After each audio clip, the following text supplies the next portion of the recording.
Pemirsa, kembali lagi bersama saya Katarina Amelia di Wanyu Sore. Pemirsa, usaha minta maaf datang dari Israel setelah satu-satunya gereja Katolik di Gaza jadi korban serangan udara. Dalam peristiwa tersebut, 3 orang dilaporkan tewas. Informasi lainnya pemirsa, perjalanan timnas Indonesia belum usai setelah lolos ke putaran keempat kualifikasi Piala Dunia 2026. Kini Indonesia siap tempur di grup B bersama Saudi dan Irak. Pemirsa, inilah Wanyu Sore selengkapnya.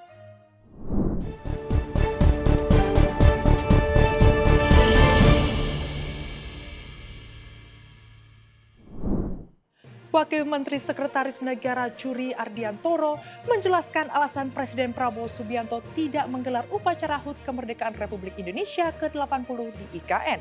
Hal ini dikarenakan ibu kota Nusantara itu masih dalam proses pembangunan.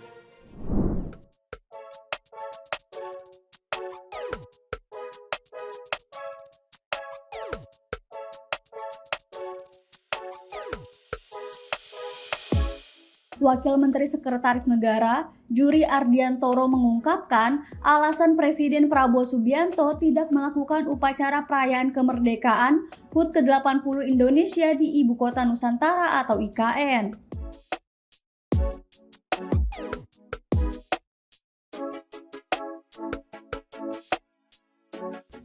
Juri mengatakan IKN masih dalam proses pembangunan, sehingga pemerintah fokus pada penyelesaiannya.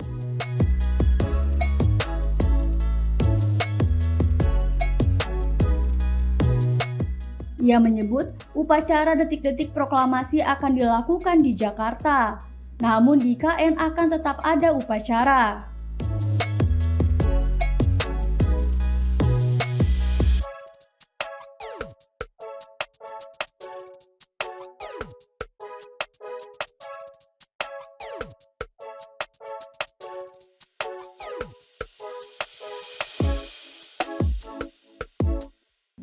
Juri mengatakan otoritas IKN yang akan menggelar HUT RI di sana.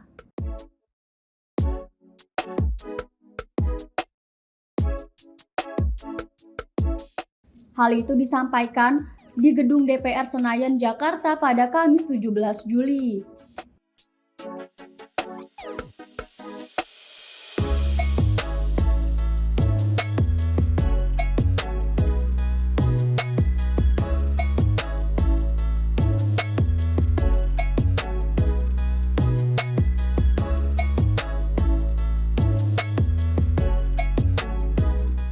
Sementara itu, juri mengaku belum tahu Wakil Presiden Gibran Rakabuming Raka akan mengikuti upacara di Jakarta atau IKN.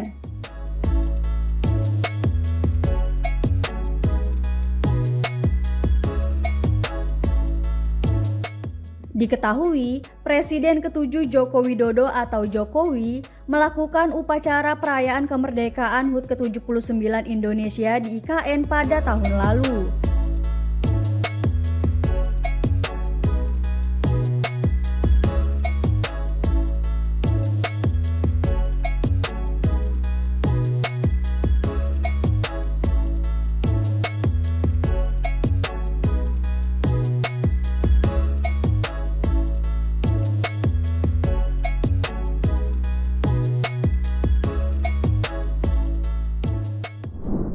Ada yang baru bagi pegawai ASN di Jakarta. Setiap Jumat pagi, seluruh pegawai Pemprov diwajibkan berolahraga bersama. Wakil Gubernur Rano Karno menilai kegiatan ini merupakan langkah nyata membangun pola hidup sehat yang dipercaya mampu meningkatkan produktivitas dan kinerja ASN.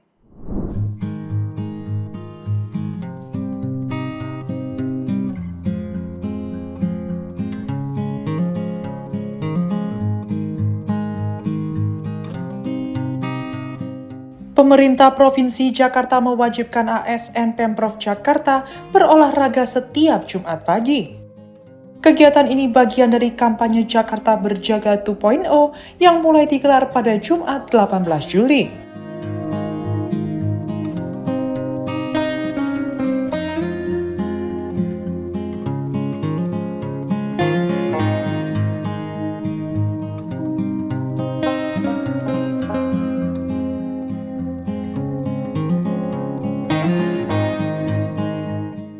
Wakil Gubernur Jakarta Rano Karno mengatakan kampanye ini merupakan tindak lanjut dari arahan Gubernur Jakarta Pramono Anung yang sudah dituangkan dalam instruksi gubernur. Rano berharap olahraga rutin ini tak hanya menjadi kegiatan seremonial, tetapi benar-benar dijalankan secara konsisten. Mantan Gubernur Banten itu menekankan pentingnya menjaga kesehatan di kalangan ASN. Menurut Rano, kesehatan adalah fondasi utama produktivitas.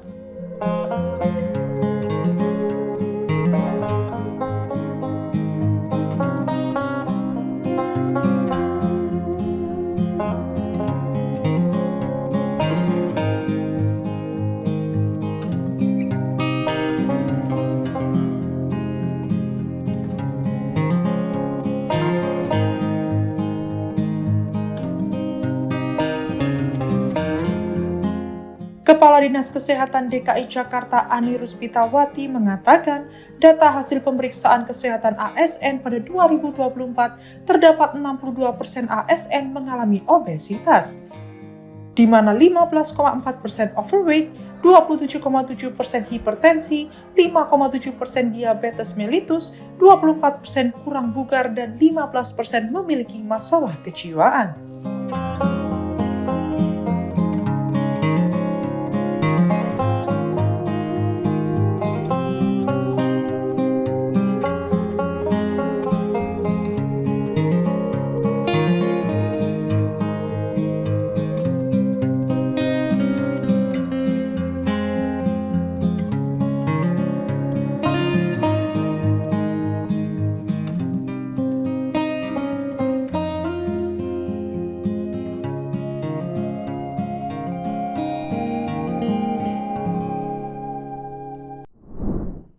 Viral di media sosial, kucing Presiden Prabowo Subianto Bobi Kertanegara terlihat dikawal polisi. Wakil Menteri Sekretaris Negara Juri Ardiantoro menjelaskan pengawalan itu bagian dari tugas aparat, yakni melindungi properti Presiden termasuk hewan peliharaannya.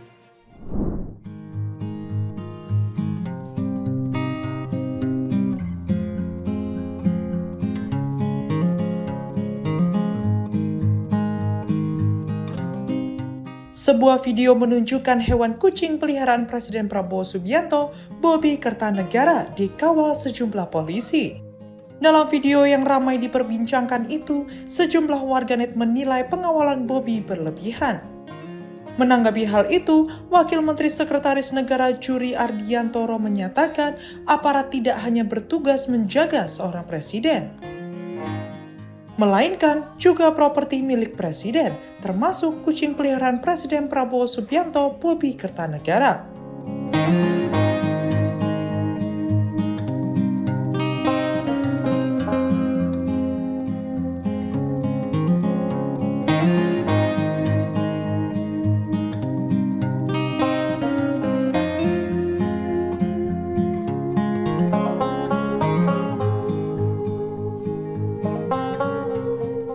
Hal ini disampaikan juri merespons video Bobi Kertanegara dikawal polisi yang dianggap berlebihan oleh sejumlah warganet. Juri menjelaskan bahwa seluruh properti dan apapun yang dimiliki Prabowo pasti dijaga negara, termasuk rumah pribadinya. Dia lantas bertanya balik kepada wartawan mengenai siapa pemilik Bobi.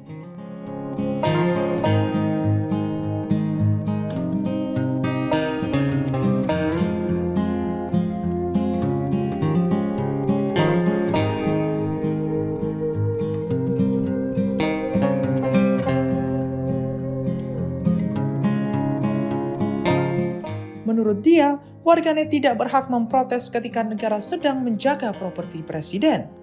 Dalam video viral tersebut, tampak Bobi dibawa dengan stroller dari sebuah mobil berwarna putih.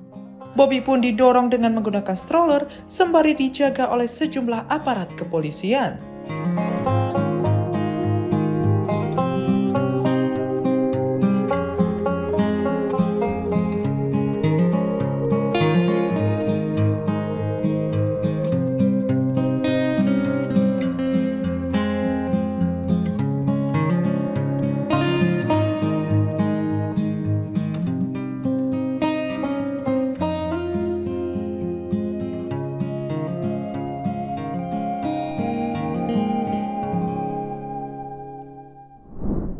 Menteri Perdagangan 2015-2016 Thomas Trikasih Lembong atau Tom Lembong menghadapi sidang putusan kasus dugaan korupsi importasi gula hari ini.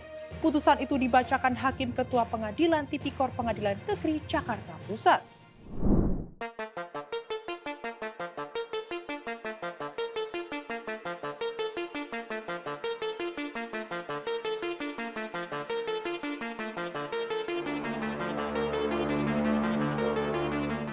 Menteri Perdagangan 2015 hingga 2016, Thomas Trikasih Lembong atau Tom Lembong bakal menghadapi sidang putusan kasus dugaan korupsi impor gula Jumat, 18 Juli 2025.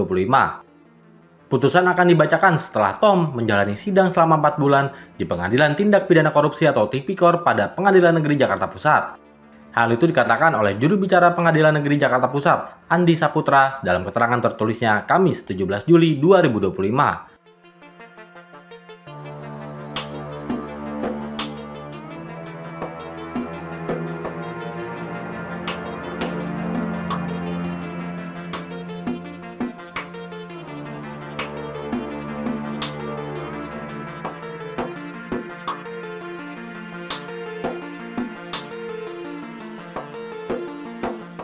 Andi belum mengungkapkan secara spesifik kapan putusan perkara Tom akan dibacakan. Selama 4 bulan terakhir, Jaksa Penuntut Umum dari Kejaksaan Agung dan Tom yang didampingi tim kuasa hukumnya telah menghadirkan berbagai dalil masing-masing. Jaksa yakin Tom bersalah melakukan importasi gula dengan membuka keran impor untuk 9 perusahaan swasta. Jaksa juga yakin Tom bersalah karena melibatkan sejumlah koperasi, alih-alih perusahaan badan usaha milik negara atau BUMN dalam melakukan operasi pasar.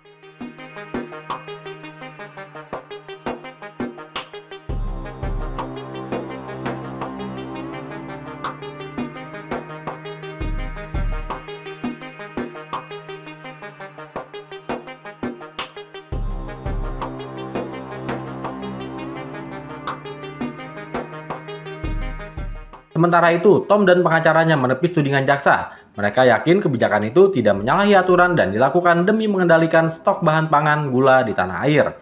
Tom juga mengaku tidak menemukan pihak mana yang dirugikan akibat kebijakannya.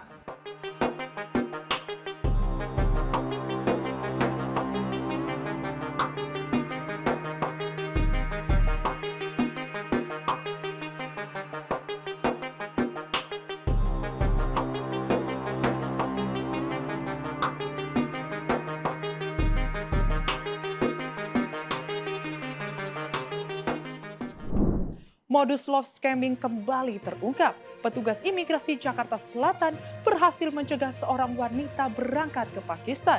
Diduga kuat ia menjadi target penipuan cinta berkedok hubungan asmara online.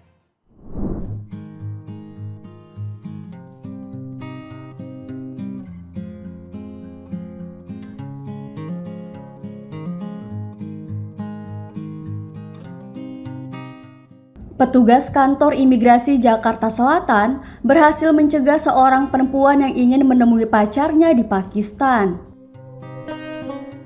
Dalam video yang diunggah, pemohon mengaku baru pertama kali membuat paspor dan berencana menemui pacarnya yang ia kenal via Facebook. Perempuan itu mengaku selama ini berkomunikasi dengan pacarnya hanya melalui chat dan video call. Perempuan tersebut juga menyampaikan belum izin kepada orang tuanya karena sang pacar melarangnya. Aksi petugas tersebut yang berhasil mencegah pemohon sontak mendapat pujian dari warganet.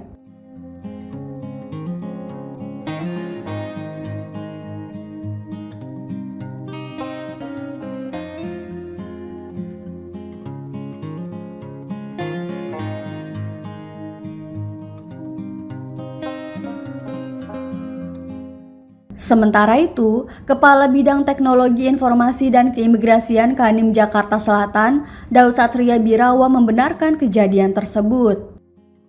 Berdasarkan pengakuan pemohon, Daud menduga pemohon terkena love scamming. Pemohon juga mengaku sudah mengirim uang sebesar 5 juta rupiah ke pria tersebut, yang memperkuat dugaan bahwa ia sedang dimanfaatkan secara emosional dan finansial oleh pihak tidak bertanggung jawab.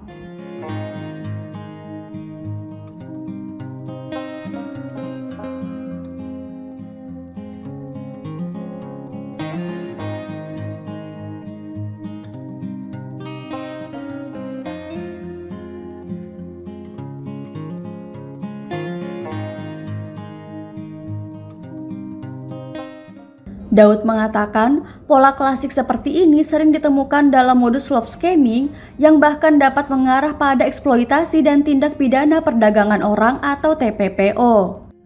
Sehingga permohonan paspor itu ditolak oleh petugas imigrasi karena dinilai berpotensi menyalahgunakan paspor, sekaligus memiliki tujuan keberangkatan yang tidak jelas.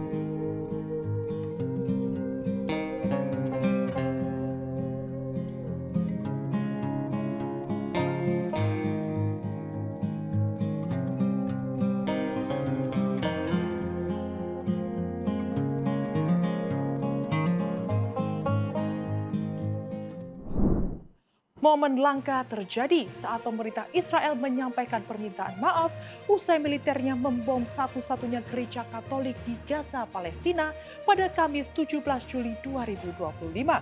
Kementerian Luar Negeri Israel menyatakan permohonan maaf melalui platform X atas serangan yang menyebabkan sedikitnya 3 orang tewas.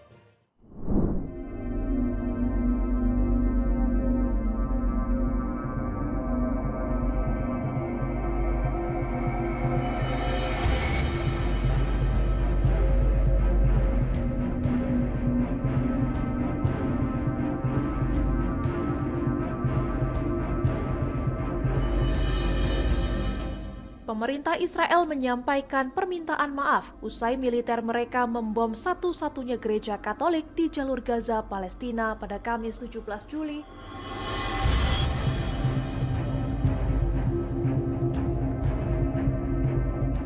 Kementerian Luar Negeri Israel menyampaikan pernyataan duka atas serangan yang menewaskan sedikitnya 3 orang tersebut.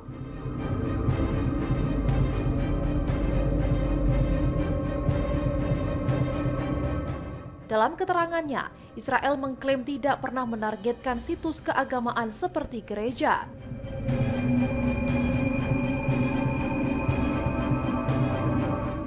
Namun, sejak agresi dimulai, militer Israel tercatat telah menghancurkan puluhan masjid dan gereja di wilayah Gaza.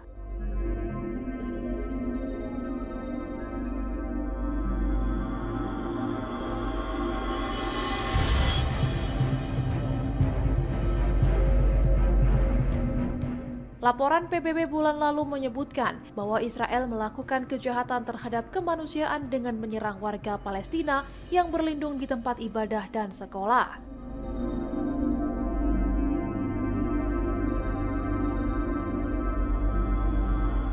Komisi Penyelidikan Internasional PBB menyatakan bahwa lebih dari separuh situs budaya dan keagamaan di Gaza telah hancur.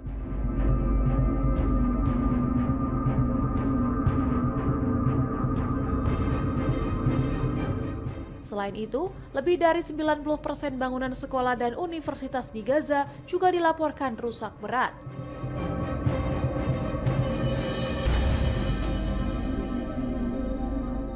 Pemimpin tertinggi Gereja Katolik Paus Leo XIV menyatakan bela sungkawa atas jatuhnya korban dalam insiden tersebut.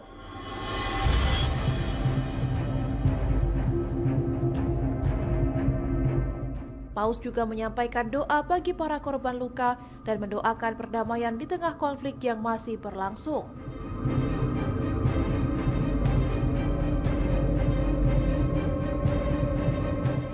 Pihak militer Israel mengaku sedang melakukan penyelidikan atas peristiwa ini dan menjanjikan hasilnya akan segera dipublikasikan.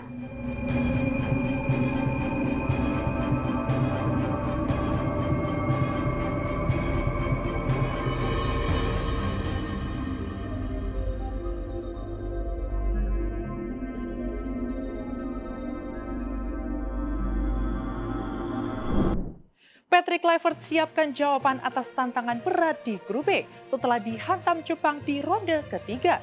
Kini Garuda dihadapkan pada Arab Saudi dan Irak di ronde keempat kualifikasi Piala Dunia Zona Asia. Evaluasi total jadi langkah awal menuju mimpi Piala Dunia.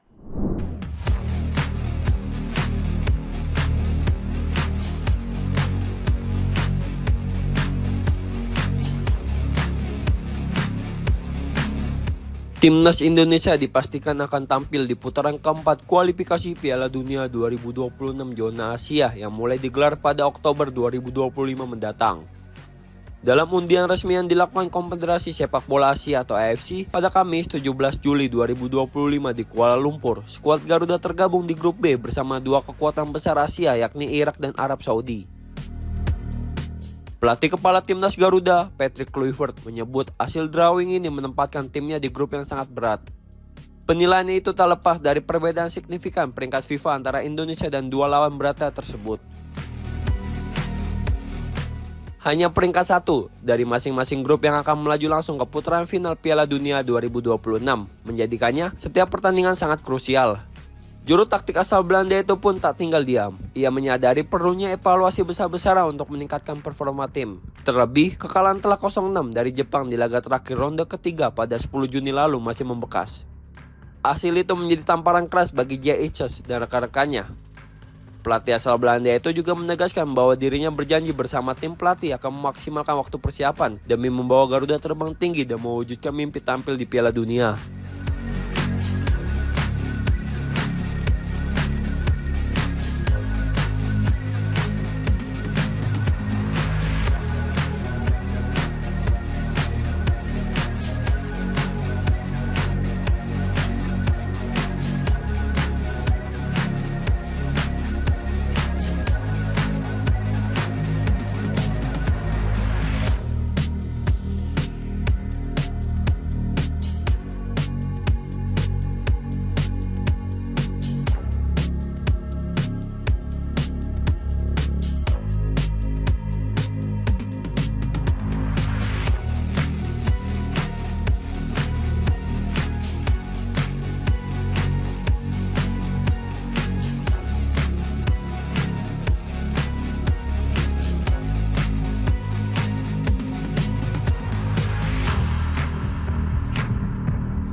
Demikian informasi yang dapat kami sampaikan pemirsa. Terima kasih telah bergabung bersama kami. Saya Katarina Amelia dan seluruh tim yang bertugas mengucapkan sampai jumpa di One News sore berikutnya. Setiap hari pukul 7 malam hanya di kanal YouTube TV One News Com.